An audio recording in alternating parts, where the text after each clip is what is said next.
Hello, my name is Zahli Drummond and this is my EDU4005 Assessment Task 3 on Planning for Targeted Teaching. This teaching sequence was designed for a foundation maths class of 20 students.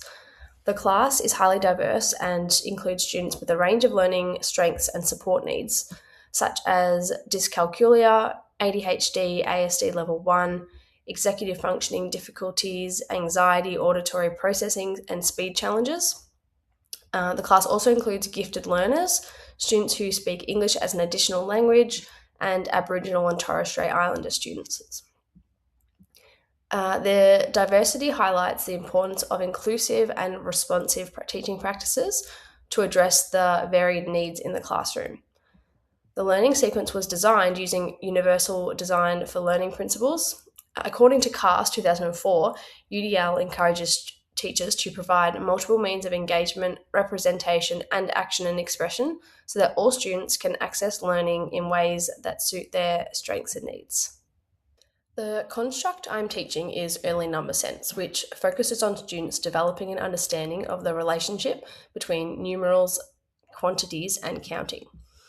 According to Griffin 2018, learning develops through increasingly complex stages, with students building new understandings on previously established knowledge. In Assessment Task 1, I developed a 5-level learning progression for early number sense.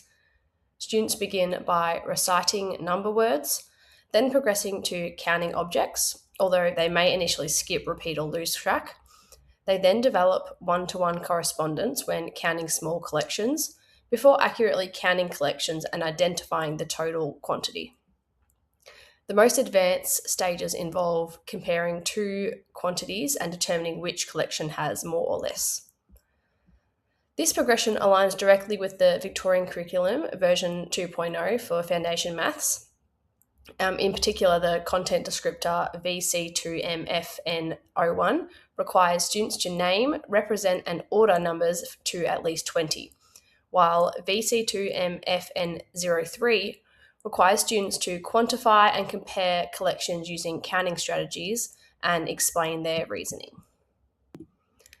These curriculum links demonstrate that early number sense develops from basic counting behaviours towards deeper understandings of quantity, cardinality, and comparison, providing a clear framework for assessing student learning and identifying the next teaching steps.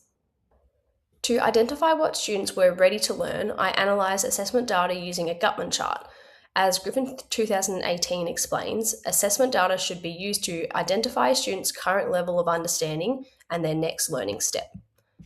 Following moderation, I updated my original Gutman chart from AT1 and 2 and revised several student placements to ensure they more accurately reflected demonstrated learning. This resulted in some minor changes to the ZPD groupings and progression placements compared to my initial analysis in Assessment Task 2. Using the updated progression, 2 students were placed at Level 1, 3 students at Level 2 and 3, 5 students at Level 4, and 6 students at Level 5. Students in Level 5 demonstrated strong understanding of the construct and were therefore planned for extension opportunities within the learning sequence. One student, Daniela, was intentionally excluded from a ZPD grouping at this stage. Her assessment data showed inconsistent patterns of performance, indicating that initial evidence would be required to determine her readiness level. So rather than making some assumptions based on the single assessment, I identified the need for further assessment and observation before assigning targeted instruction. The updated progression and Gutman analysis were then used to establish ZPD groupings, allowing teaching to be targeted towards students' next learning step rather than reteaching skills they had already mastered. While the revised Gutman chart provided valuable information about student readiness, several limitations remained evident in the data.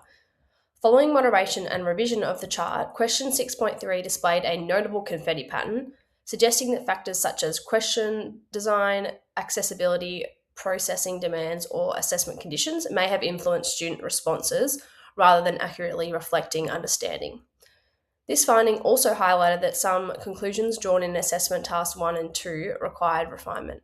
Once the data was reanalyzed and the Gutman chart was corrected, Given the diverse learning needs within the class, UDL principles emphasise the importance of reducing unnecessary barriers so that students can demonstrate their understanding in accessible ways. Therefore, the Gutman chart was used alongside moderation, professional judgment, and additional observations when determining student readiness and future learning priorities. Based on the updated assessment evidence, I developed learning goals for each CPD group to target students' next steps in learning. Group 1 is working towards recognising numerals to 20 and accurately counting collections to 20. Group 2 is focusing on counting larger collections using one-to-one correspondence and identifying the total quantity. ZPD Group 3 is consolidating counting collections to 20 independently before moving into more complex reasoning tasks. And Group 4 is developing numeral recognition and counting skills with a focus on connecting number, words, numerals, and quantities. The extension students, Alondra, Aaron, Evan, Amari, and Kaya, have demonstrated strong understanding across the assessed progression, so their goal is to compare collections and justify their reasoning using mathematical language. Danielle was not assigned to a group because further assessment is needed before determining her next learning goal.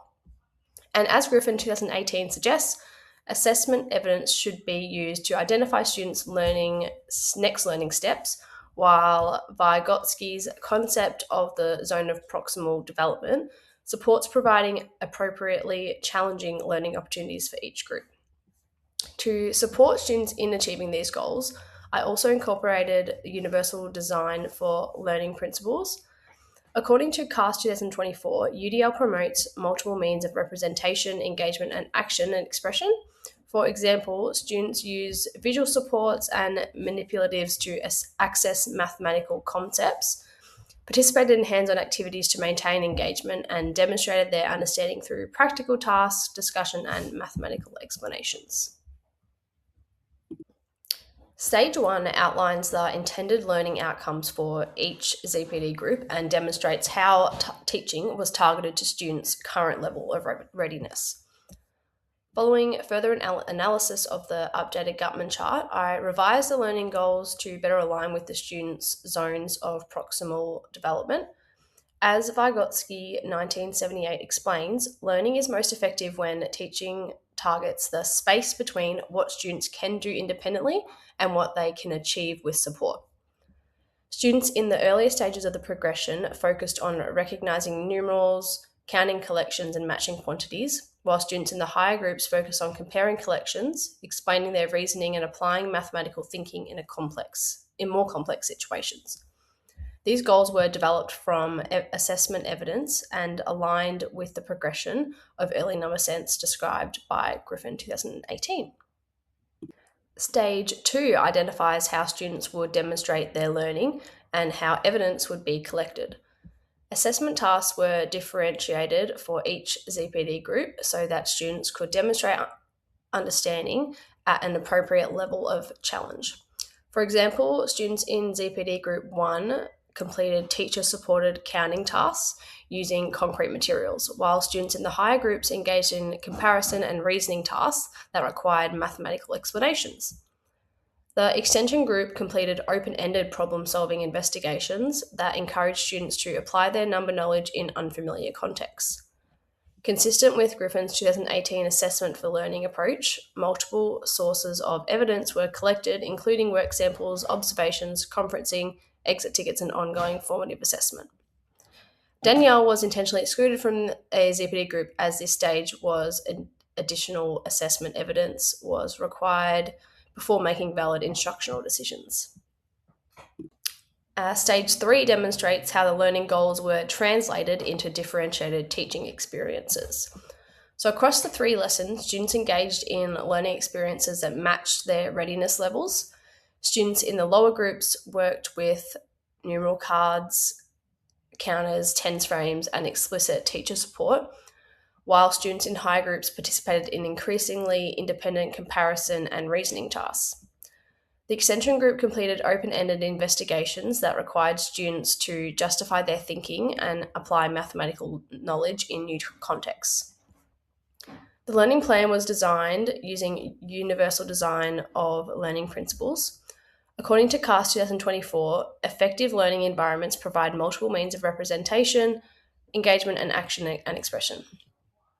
In this sequence, representation was supported through visual resources such as numeral cards and number lines. Engagement was promoted through collaborative and hands on learning experiences, and students demonstrated understanding through discussion, practical activities, and written responses. This ensured that all students could access the curriculum while receiving appropriate challenge and support within their zone of proximal development.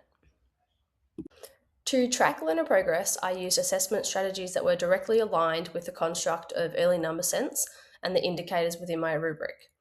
The primary formative assessment strategy is the use of mini whiteboards. At the end of each lesson, students respond to short tasks that require them to recognize numerals, count collections, match numerals to quantities, and compare groups. Students could also explain their thinking verbally while completing these tasks. Mini whiteboards provide immediate evidence of student understanding and allow misconceptions to be identified and addressed during the lesson.